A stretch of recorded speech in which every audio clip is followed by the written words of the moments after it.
आप देख रहे हैं हरियाणा न्यूज 24, जहां हर खबर मिले सच के साथ। नमस्कार, स्वागत है आपका हरियाणा न्यूज 24 पे।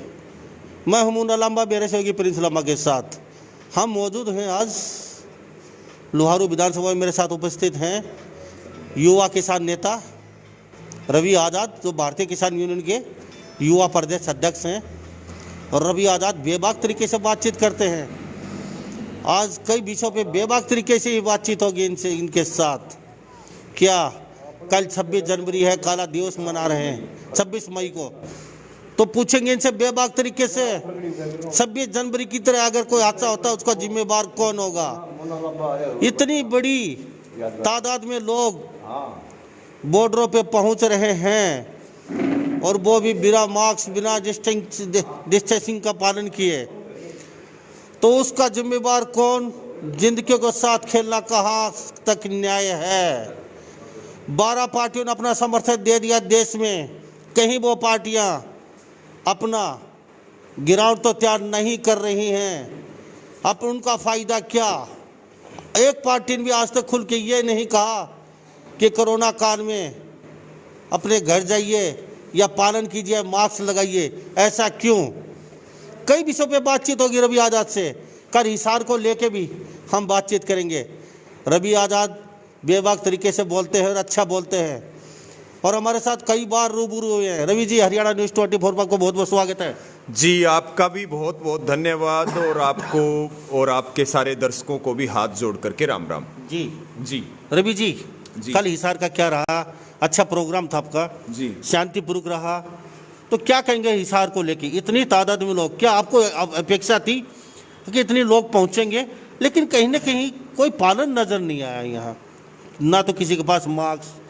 क्या इतने डेथ हो रही है, इतनी मौतें हो रही हैं, तो इस घड़ी में हम लॉकडाउन लगा हुआ है, घर पे हैं अपनी सुरक्षा के लिए, अपने बच्चों की सुरक्षा, तो आप इस कदर 1 लाख लोग हिसार पहुंच जाते हैं। देखिए, सबसे पहले तो जो कल हिसार के अंदर जो एक जन सैलाब उमड़ा, उसके लिए मैं हरियाणा प्रदेश के मेरे सभी संघर्षशील जो मेरी माताएं बहनें हैं, हमारे किसान भाई हैं, बुजुर्ग हैं, युवा साथी हैं, उनका आपकी चैनल के माध्यम से एक बार फिर से हम बहुत बहुत धन्यवाद व्यक्त करते हैं। दूसरी बात, आपने जिक्र किया मास्क का, जिक्र किया सोशल डिस्टेंसिंग का, लॉकडाउन का, और हम इसमें सीधे तौर पर एक ही बात कह रहे हैं।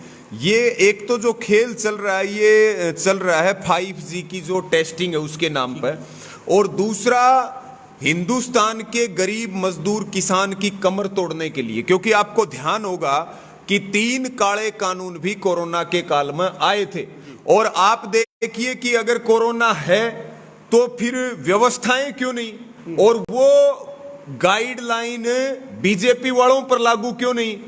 इसलिए हम ये कहते हैं कि ये एक वैश्विक षड्यंत्र है, और इस वैश्विक षड्यंत्र का खुलासा इस किसान आंदोलन ने पूरी दुनिया के सामने करा, पूरे देश के सामने करा है। तीसरा जो सवाल आपने करा कि दिल्ली कूच करेंगे, और जो हिसार की बातचीत हो रही है, तो मैं आपको मुख्य तौर पे कहूं कि खट्टर को जो 16 तारीख को पहले तो पत्थर मारे गए, उसके बाद धोखा दे करके हमारे ऊपर 307 के पर्चे दर्ज करे गए, और जो ऐलान हुआ फिर हिसार के लिए, आप देखिए कि उसने सारे रिकॉर्ड तोड़ दिए, और खट्टर को यह बता दिया गया कि ये वही जनता है जिसने उसे सीएम बनाया था, और ये जनता अगर चाहेगी तो आपको, अब तो मुकदमे वापसी की बात हो रही थी हिसार में, अगर जरूरत पड़ेगी तो अभी तो अभियान मोदी सरकार के खिलाफ चल रहा, लेकिन जिस तरह से खट्टर सरकार हमारे ऊपर अत्याचार की हदें पार कर रही, जरूरत पड़ने पर खट्टर की भी कुर्सी वापसी की मांग हो सकती है। ये कुर्सी उनके घर की बपोती नहीं है।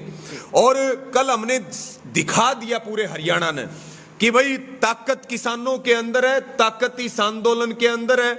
आप देखिए, सरकार को नाक भी रगड़नी पड़ी, प्रशासन को माफी भी मांगनी पड़ी, और मुकदमे 307 के जो मुकदमे थे, 26 नामजद और 350 के ऊपर, उनकी वापसी पे सहमति बनी। जिन गाड़ियों को पुलिस वालों ने घरों में घुस करके तोड़ने का काम कराया था, उसको भी जो है उसकी भरपाई भी प्रशासन करेगा। और जो कल हमारे उगाड़न गांव के एक शहीद किसान रामचंद्र जी शहीद हुए थे, उनके भी परिवार के एक सदस्य को नौकरी दी जाएगी। तो मैं तो आपके चैनल के माध्यम से, क्योंकि ये कल अहंकार की हार हुई है, खट्टर मतलब अहंकार और स्वाभिमान मतलब किसान, कल किसान की जीत हुई है, खट्टर की हार हुई है। और भविष्य में भी आपके माध्यम से ये बात कहना चाहता हूं, ना बीजेपी का कोई कार्यक्रम होना दिया जाएगा, ना जेजेपी का कोई कार्यक्रम होने दिया जाएगा। और कल एक नजीर पेश कर दी है कि भविष्य में अगर किसानों की तरफ आंख उठा करके देखा गया तो सरकार में और प्रशासन में बैठे हुए लोगों की आंख निकाल लेंगे, हम पीछे नहीं हटेंगे। बातचीत चल रही है दिल्ली कूच को लेकर के। दिल्ली कूच कल 6 महीने आंदोलन के पूरे हो रहे हैं, और जो बात शुरू में बोली गई थी कि हम 6 महीने की तैयारी के साथ आए हैं, 12 महीने की तैयारी के साथ आए हैं, सीधे तौर पर आप एक चीज देख सकते हैं कि जितने हथकंडे होते हैं सारे हथकंडे बीजेपी ने अपना लिए, लेकिन हमारा आंदोलन 1 इंच भी नहीं तोड़ सकी और हमारा आंदोलन दिन प्रतिदिन मजबूत होता गया।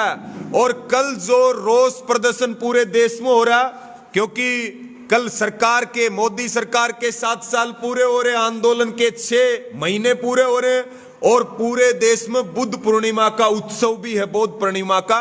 तो कल बॉर्डरों पे बौद्ध जयंती मनाई जाएगी और उसी के साथ में जो है काले झंडों के साथ प्रदर्शन और मोदी के पुतले देश के गांव गांव में, मतलब मोदी के पुतले मुंह काले करके जलाए जाएंगे और झंडे लगाए जाएंगे गाड़ियों पे, कार्यालयों पे। और जैसे अभी हम यहाँ बैठे अपने ये जो किसान भवन है लोहारू का, यहाँ पर भी काला झंडा लगाया जाएगा और प्रदर्शन किया जाएगा।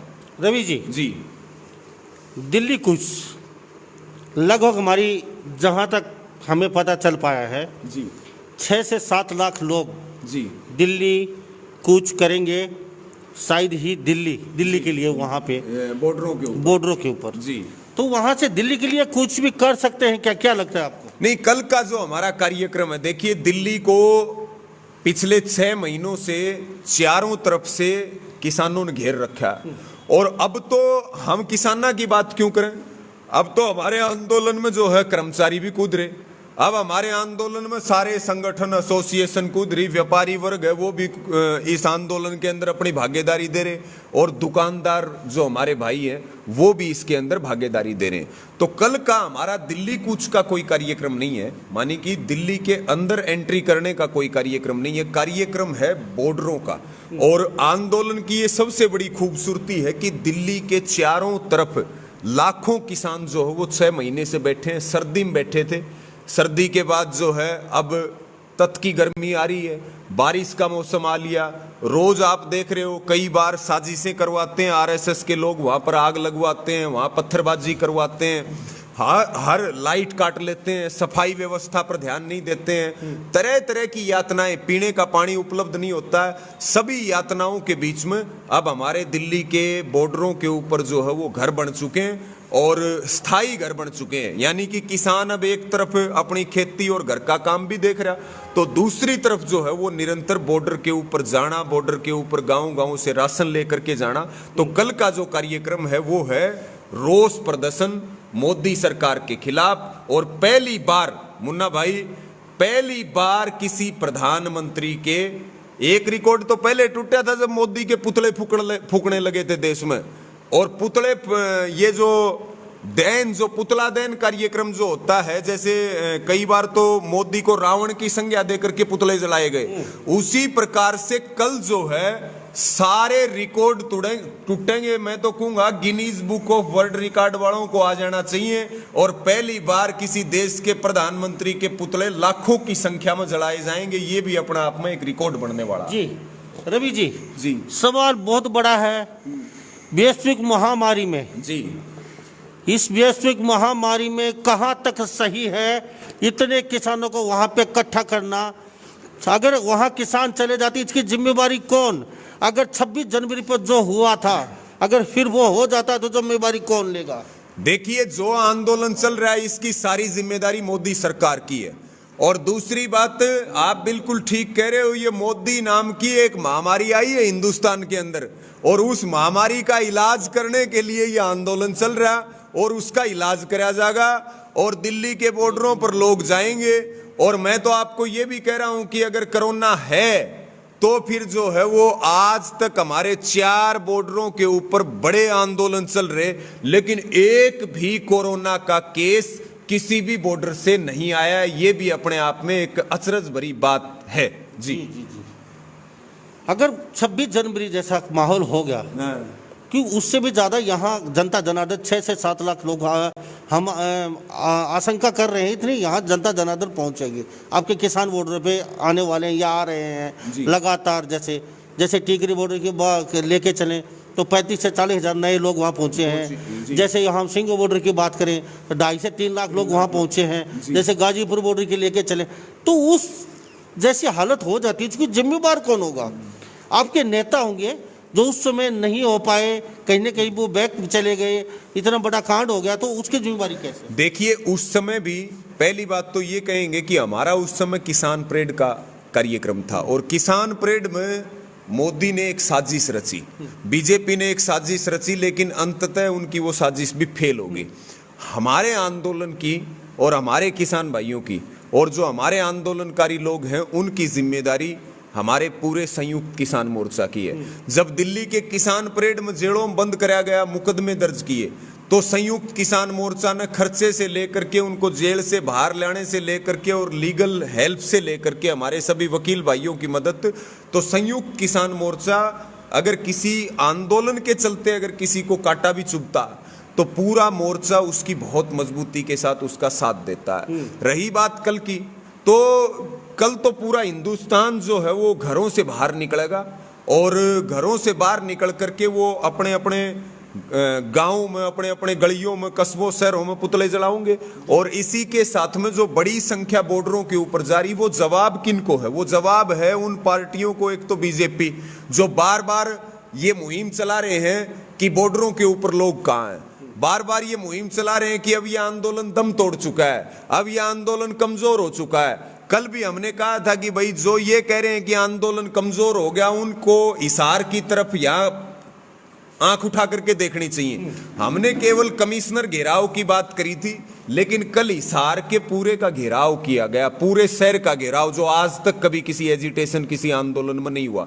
उसी प्रकार से मेरी बीजेपी वालों से और जो उनकी गोदी में बैठे हैं जच्चा बच्चा पार्टी वाले, मेरी इनको सबको अपील है कि कल वो दिल्ली के बॉर्डरों की तरफ देखें, हिंदुस्तान की तरफ देखें कि अब उनका राज जाने वाला है, और अगर वो नहीं माने तो उनकी सरकार को हिंदुस्तान की जनता उखाड़ करके फेंकने वाली है। जी रवि जी, हमारे साथ बीजेपी के प्रवक्ता बने हुए हैं एडवोकेट सुनील सोरान जी, उनका पर्सन है, ले लेते हैं। सुनील जी। जी जी जी हाँ जी, हाँ लामा साहब जी, हरियाणा न्यूज़ 24 आपका बहुत बहुत स्वागत है। नमस्कार लामा साहब, बहुत बहुत धन्यवाद आपका जी। अपने इस महत्वपूर्ण कार्यक्रम में मुझे भी इंक्लूड किया।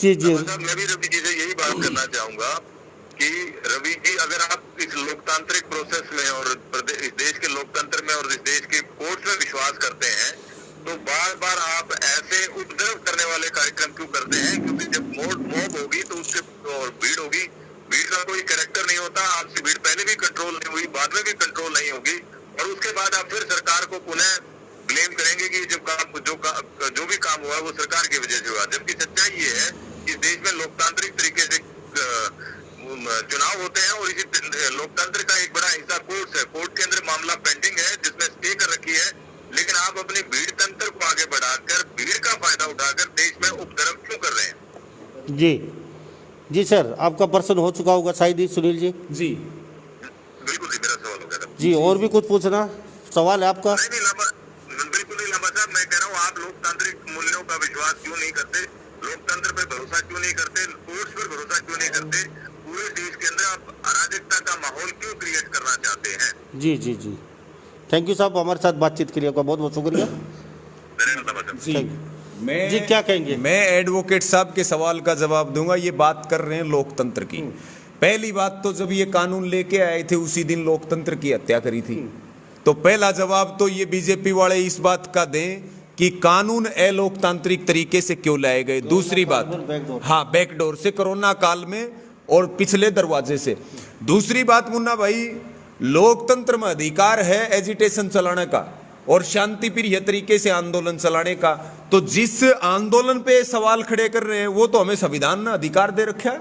हम संवैधानिक तरीके से अपने आंदोलन को चला रहे हैं। और तीसरी बात, अगर इनको लगता है कि आंदोलन से अराजकता फैलती है, इनको लगता है कि अव्यवस्था हो सकती है, तो फिर 6 महीनों से 400 से ज्यादा किसान शहीद हुए हैं।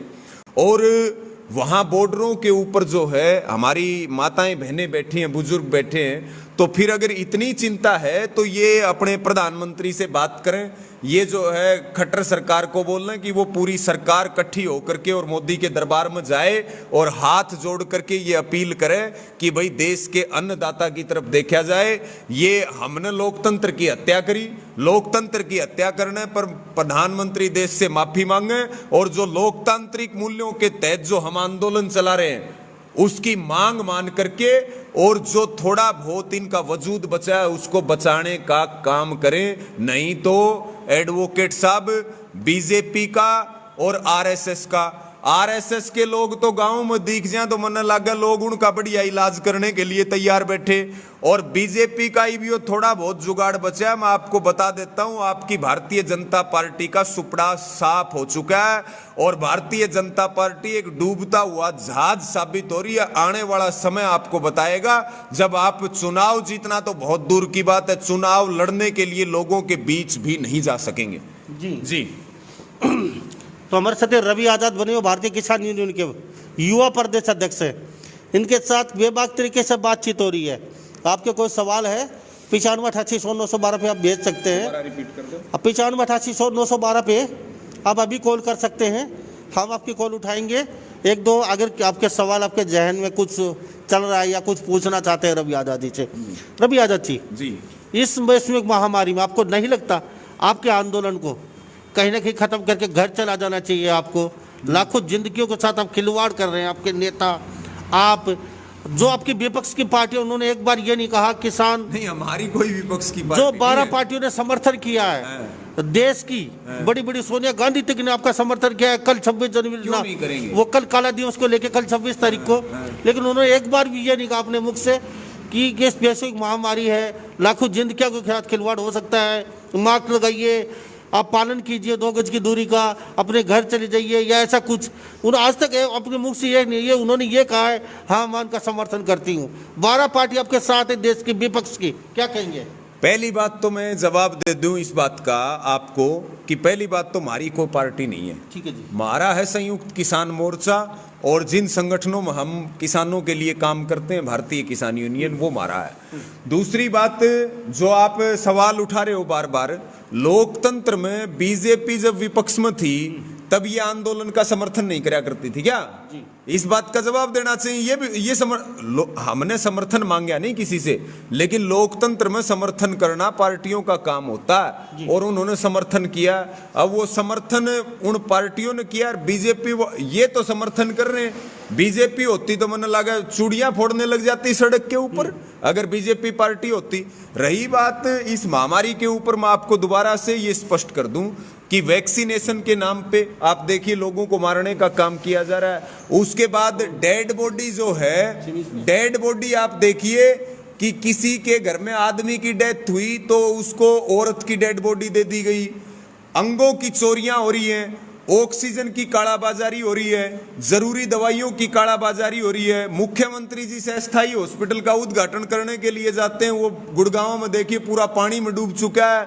हिसार का जो जुगाड़ू हॉस्पिटल जिसके नाम पर लठबांगड़ बजाए गए, वहां पर गायें चल रही हैं। और दिन जब हम बात कर रहे थे एक डिबेट में, तो एक भाई बता रहे थे कि मन्ना जी हिसार में फोन करा तो हॉस्पिटल वाले बोले यहाँ तो बेड है, ये बेड तो आपके घर पे भी है। तो फिर अगर बीमारी है तो बीमारी जो है सरकार गंभीर क्यों नहीं है? आपदा नियंत्रण कानून देश में लागू है तो देश के लोगों को सुविधा क्यों नहीं है? और लोग, मुझे नहीं लगता बीमारी से मरेंगे या नहीं मरेंगे, लेकिन जिस तरह के हालात सरकार ने पैदा करे हैं उससे मुझे निश्चित रूप से लगता है कि लोग भूख से जरूर मरने वाले हैं। लोगों के काम धंधे बर्बाद हो रहे हैं। आप देखिए दुकानदारों का क्या हाल हो चुका है, छोटे व्यापारियों का क्या हाल हो चुका है। आज इस तरह की अगर व्यवस्थाएं रही तो निश्चित तौर पर भूख से लोग जरूर मरने वाले हैं। मुन्ना भाई रवि जी भिवानी जिले के लुहारू विधानसभा क्षेत्र से आते हैं जी। क्या होम आइसोलेशन में जो लोग हैं जी, उनके घर किट पहुंचाई जा रही है? क्या लगता है सही मायने में क्या उन लोगों के जो कोरोना से पीड़ित है या बुखार से या कुछ छोटी मोटी बीमारी है, बीजेपी सरकार हर घर तक सुविधा पहुंचा रही है। आप तो कहेंगे नहीं पहुंचा रही, लेकिन सच्चे आत्मा से बताना क्या सुविधा पहुंच पा रही है, नहीं पहुंचा रही। आपके लोअर विधानसभा क्षेत्र के लेके देखिए, मैं अपने लोहारू विधानसभा की बता दूं, मैं बहुत बड़ी बात नहीं करूंगा। मेरा गांव है बैल, ठीक है जी। और बैल के अंदर एक सोमवार को 3 घंटे के लिए RT-PCR टेस्ट होता है, जिसको ये टेस्टिंग मानते हैं इस बीमारी की, यानी कि 7 दिन में एक बार, और वो भी 3 घंटे के लिए। और बैल के ऊपर सीधे तौर पर करीब 50 गांव डिपेंड हैं, और ये एरिया कृषि मंत्री जेपी दलाल जी का। रही बात किट की, किटों का हाल ये है कि इस सरकार में, क्योंकि ये सरकार कम है, सर्कस ज्यादा है, उसके अंदर 20 से ज्यादा चीजों की लिस्ट बना रखी है, और वो किट भी उसको मिलती है जब वो टेस्ट की रिपोर्ट दिखावर वो हॉस्पिटल में जाके ले आवा। करना तो बहुत दूर की बात है, उनको PHC CHC के अंदर आना पड़ता है, और PHC CHC के अंदर आकर के बिल तो बना रखे हैं इन 20 चीजों का, और उसके अंदर निकलती हैं 10। यानी कि किट के नाम पे भी एक बड़ा स्कैम हो रहा है। अगर इसकी जांच हो जाए तो मुझे लगता है सरकार में बैठे हुए बड़े बड़े मंत्री और बड़े बड़े अधिकारी इस घोटाले के अंदर फंस जाएंगे। ये हजारों करोड़ का घोटाले को अंजाम दिया जा रहा है। तो ये हालात बहल के हैं। तो आप ये देखिए कि अगर किसी को बहल के आदमी को RT-PCR करवाना पड़ जाए तो उसको लोहारू आना पड़ेगा, और लोहारू उसको 50 किलोमीटर 45 किलोमीटर पड़ता है। तो फिर आप समझ सकते हैं कि हरियाणा के लोहारू में जेपी दलाल जी के विधानसभा क्षेत्र में स्वास्थ्य का ये हाल है, तो जो जहां से विपक्ष के MLA चुन करके आ रहे वहां किस तरह की स्थिति होगी। और मैं आपको कहूंगा, मेरी मत मानिए, आप खुद जाकर के देखिए, आपको सच्चाई पता चल जाएगी। आप यहां पर बीजेपी क्या खेल खेल रही है इस बीमारी के नाम पर, मोदी सरकार क्या खेल खेल रही है, और पूरी तरह से ये बीमारी के नाम पे एक ढकोसला है लोगों को लूटने और ठगने का।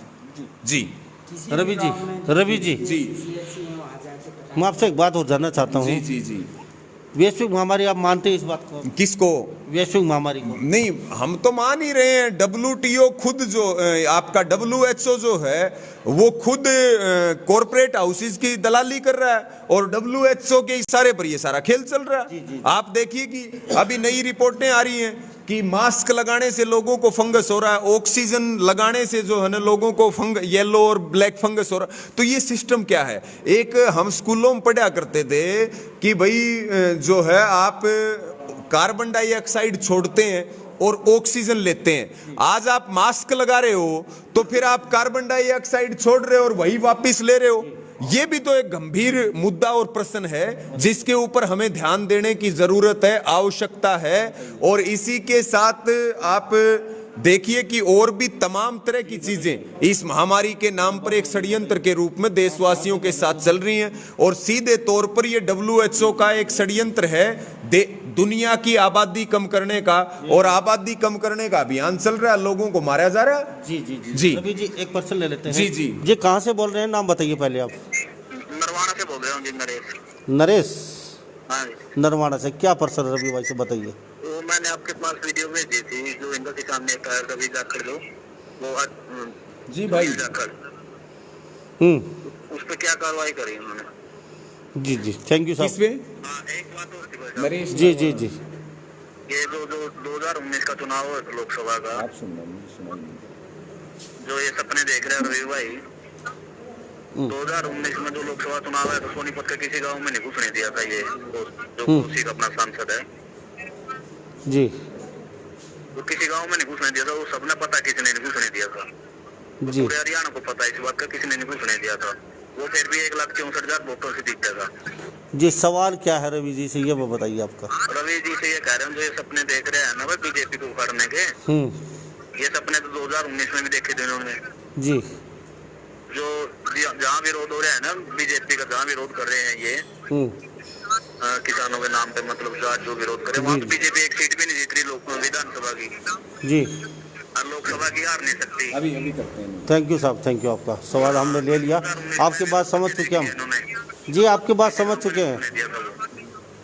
जी ये कह रहे हैं कि 2019 में भी आपने सपना सजाया था कि बीजेपी को नहीं आने देंगे, बीजेपी फुल बहुमत से आज नहीं, फुल बहुमत से नहीं, अब जुगाड़ आने वाले भी समय में भी लोग सभी संतुष्ट हैं कुछ लोग हैं जो नाराज बीजेपी से चल रहे आप हैं। एक बात बताओ, ये जो कुछ लोग हैं ये पाकिस्तान के हैं क्या?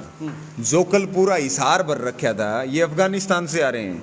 ये वही लोग हैं जो खट्टर को वोट दे के बैठे, जो भाजपा और मोदी को वोट दे करके बैठे। ये जो भाई हैं, कोई बात नहीं, इनको हम एक ही बात बोलेंगे कि आप अपनी अंधभक्ति के अंदर व्यस्त रहिए और समझिए कि कैसे देश को बेचा जा रहा है। परिवार आपको भी है, बच्चे आपको भी हैं। आपको अपनी जो चश्मा है अंधभक्ति की उसको उतार के और देखिए कि कैसे देश की संस्थाओं को बेचा जा रहा है, कैसे रोजगार को खत्म किया जा रहा है, कैसे किसान की जमीन पर कब्जा करने की तैयारी है, कैसे हमें बंधुआ मजदूर बनाने की तैयारी है, कैसे भूख का व्यापार और रोटी को तिजोरी में बंद करने की तैयारी है। आप इन चीजों को अपनी आंखें खोल के दिमाग का प्रयोग करके, और कम से कम आप अपने लिए नहीं तो अपने बच्चों के भविष्य की जरूर चिंता करें, अपने परिवार की चिंता करें, अपनों की चिंता करें और आप इस आंदोलन में साथ दें। और नहीं तो फिर आप अपनी भक्ति में व्यस्त रहिए। ये लोग वही हैं जिन्होंने इस सरकार को एक झटका तो पीछे दिया था, 40 पे लेकर छोड़ दिया था, और इब का अगर 4 सीट आ जाए खट्टर की या बीजेपी की तो कोई बड़ी बात नहीं है। मेरी बात को आप नोट कर लेना। जी तो रवि जी हमसे बातचीत की, आपका कीमती समय निकाला, जी। तो इसके लिए आपका धन्यवाद। बहुत बहुत आभार, बहुत बहुत धन्यवाद हरियाणा न्यूज 24 का। भाई इसको शेयर करो जम करके। और एक जी सर, क्या कहेंगे, क्या लगता है प्रधान जी, आप भी प्रधान हैं और काफी लोग मेरे साथ मौजूद है रवि आजाद जी के साथ, क्या लगता है जी खाप के प्रधान हैं, इस माहौल को किस तरीके से देखते हैं आप? देखो, सरकार की नीतियां गलत चल रही हैं और ये मोदी सरकार तो एक नरबख्शी सरकार हो चुकी है, किसानों को मार रही है। और इसने जो प्रधान जो था मुख्यमंत्री गुजरात में, उस टाइम पर सैकड़ों लोगों की हत्या करवाई और इसने सारी छुपा दी। अब आगे भी इसका यही काम है, किसानों को मरवा रहा है, सबकी बेच दिया, रेल बेच दी, हवाई जहाज बेच दिया, हवाई के अड्डे बेच दिए। और रही दूसरी बात, आज किसान की जमीन बेचने खातिर किसान का मरोड़ी लगा रखी चौकसी इसने। किसान हाल कोई किसान तो मर रहा है और मर जाएगा, मैंने तो कोई डर नहीं लग रहा किसी को भी। और ये आंदोलन मोदी का ऐसा इलाज कर देगा, बोया कौन सा मैं जिंदगी में आगे बोया नहीं था। मगर आप देख लियो अगली 3 साल तो और राज कर लो, खट्टर भी कर लो, दुष्यंत भी कर लो, कोई दिक्कत नहीं। लेकिन ये किसान बोलने का कौन, इसका इलाज कर देंगे, दता की इलाज करेंगे इसका। प्रधान जी एक सवाल और पूछ लेते हैं आपसे। आपने तो ऐलान कर दिया कि दुष्यंत, जेजेपी और बीजेपी जो भी कार्यकर्ता कोई भी इनके साथ टच है, रिश्ता नहीं करेंगे उस घर में, ना हमारा रिश्ता करेंगे ना हम करवाएंगे उनसे, एकदम खत्म। क्यों ऐसा, मतलब क्या सोचा आपने? ये खत्म ही नहीं, एक तो झूठा मानस से, या बीजेपी तो आरएसएस तो गुंडा से, उग्रवादी। आरएस एक उग्रवादी पार्टी है, बीजेपी उसकी बी टीम से, बीजेपी ऊंच बड़ी। और रही दूसरी बात, दुष्यंत हरकत तो दिमाग में भेजा लगेगा इसका। अजय बहुत बढ़िया मानस था, मेरी खूब उठा बैठी रही है। अरे इनका भेजा खत्म होगा, माँ बेटे का सारा रन लेगी बैठ गए देवीलाल परिवार ने। ओम प्रकाश चौटाला ने देवीलाल की साख रखी थी, 5 साल राज कराया, 6 साल राज कराया, और उसने इसकी साख रखी थी, इसने उस घर ने माटी मिला दिया। आगे की बात यह भाई, मोदी आज कर ले, तड़के कर ले, राज से आगे खिलाफ बोला तो मुकदमा दर्ज कर दी से। और जो भी बीजेपी के खिलाफ बोलेगा उसकी डी बिठाने का लायक रहा। लेकिन जनता उल्टी लड़की को नहीं। लंबा साहब, आज मैं आपने बताऊं तो 3 साल के बाद में हरियाणा के में 4 सीट बीजेपी की आप देख लो तो हमारी गट्टी काट कर चौराहा में दाब दियो। जी और ठोकर मार लग ऊपर का। जी हाँ, हमारे साथ कुछ और यहाँ लोग मौजूद हैं, उनसे भी डाल लेते हैं। प्रिंस साहब को थोड़ा खड़ा हो जाए। प्रिंस जी, प्रिंस आप थोड़ा खड़ा होकर बना दीजिए। उमेश जी, हाँ जी, क्या लगता है साहब इस मामले को किस तरह प्रधान जी ने बताया? जेजेपी और बीजेपी के जो लोग हैं, जो कार्यकर्ता हैं, ना शादी ब्याह तक का नाता तोड़ दिया, इतना बड़ा फैसला क्यों? उन लोगों का क्या होगा फिर, शादी ब्याह ही नहीं होगा तो? देखो जी, जो हमारी जो समाज में परंपरा है, वो परंपरा इस बात की है, जो झूठ बोलता है ना, भगवान भी उसका भला नहीं करता। तो बीजेपी और जेजेपी है ना, मैं भी जेजेपी पार्टी का वोट डाला था और मैं जिला महासचिव था, लेकिन ये झूठी पार्टी थे, मतलब मोह भंग हो चुका। और इसने देवीलाल का अंश समझ के नाम से हमने वोट दिया था, ये नहीं है उसका खून, ये बिल्कुल नहीं है। तो हमने शादी जो करा रहे सच्चा आदमी थे, रिश्ता जो जुड़ा है तो 7 पीढ़ी से जुड़ा है जी। तो इसलिए अगली पीढ़ी खराब करने के लिए इनसे हम दूर हो गए। दूसरी बात यह है कि यह सरकार 75 पार या 35 पार भी को नहीं हुई। ये आगा आने वाले मोरडी को अंडों में डाक रहे थे, न्यू अंडों में डाको हरियाणा में तो 0 होगी है। बीजेपी और जेजेपी इनको गलियां भी को नहीं आने दी, लोग के नाम से इनका दौड़िए मारेंगे, दौड़िए। जी जी जी जी ये है जी। तो जी हमारे साथ कुछ और भी लोग मौजूद हैं जी, क्या कहेंगे साहब, क्या क्या लगता है आपको? जेजेपी और बीजेपी से रिश्ता ही तोड़ दिया, इनका कोई आना जाना नहीं, कोई लेना देना नहीं, क्यों? देखो जी, रिश्ता इतना जल्दी नहीं टूटता किसी से। आप भी समाज से जुड़े हैं, हर रिश्ते को आप अच्छी तरह से जानते हैं। बिल्कुल। जब रिश्ता टूटता है तब दर्द नहीं होता, पर देख कितनी ठेस पहुंचती है। तो वो ठेस क्यों पहुंच रही है? तो इतना दिल दर्द पर, किसानों तो दिल में पर क्यों है? पत्थर रख के आपने बड़ा फैसला लिया है। फैसला लिया है, फैसला आने वाला टाइम बताएगा। इनको खुद को भी सोचना होगा और समाज में रहने के लिए, जुड़ने के लिए गलती कोई भी किसी से भी हो जाती है। दोबारा उस समाज में उसको जोड़ने के लिए, उसको संभालने के लिए फिर उनसे फिर बातचीत भी शुरू होती है। तो ऐसा अभी इतना कड़ा कोई अभी निर्णय भी नहीं हुआ है जो बिल्कुल ही इन लोगों से मान लो एकदम बिल्कुल क्लियर कट हो जाएं। लेकिन अभी हर कोई चीज़ का एक टाइम वक्त होता है। तो अभी इनका और टाइम है और वक्त आएगा, उस वक्त के ऊपर वो वक्त बताएगा आने वाला वक्त कैसा होगा। लेकिन मुझे नहीं लगता कि इनका अच्छा वक्त आएगा फिर। जिस तरह से इस जनता का और देश का हर वर्ग का, किसानी का, मजदूरी का, व्यापार का, युवा का, रोजगार के लिए जिस तरह से इन्होंने आनंद किया है, इस देश को बेचा है, लुटा है, मुझे नहीं लगता देश इनको माफ कर देगा। जी जी जी जी थैंक यू साहब। तो हमारे साथ यहाँ मौजूद हैं रवि आज़ाद, उनके साथ यहाँ बुजुर्ग लोग भी मौजूद हैं और कहीं जेजेपी और बीजेपी लोगों को बड़ी सहमत आने वाली है। आगे से बड़ा फैसला लिया गया है हरियाणा में कि इनके साथ कोई संबंध नहीं रखेंगे, ना हमारा कोई रिश्ता होगा, ना कोई किसी चीज़ का आदान प्रदान करेंगे।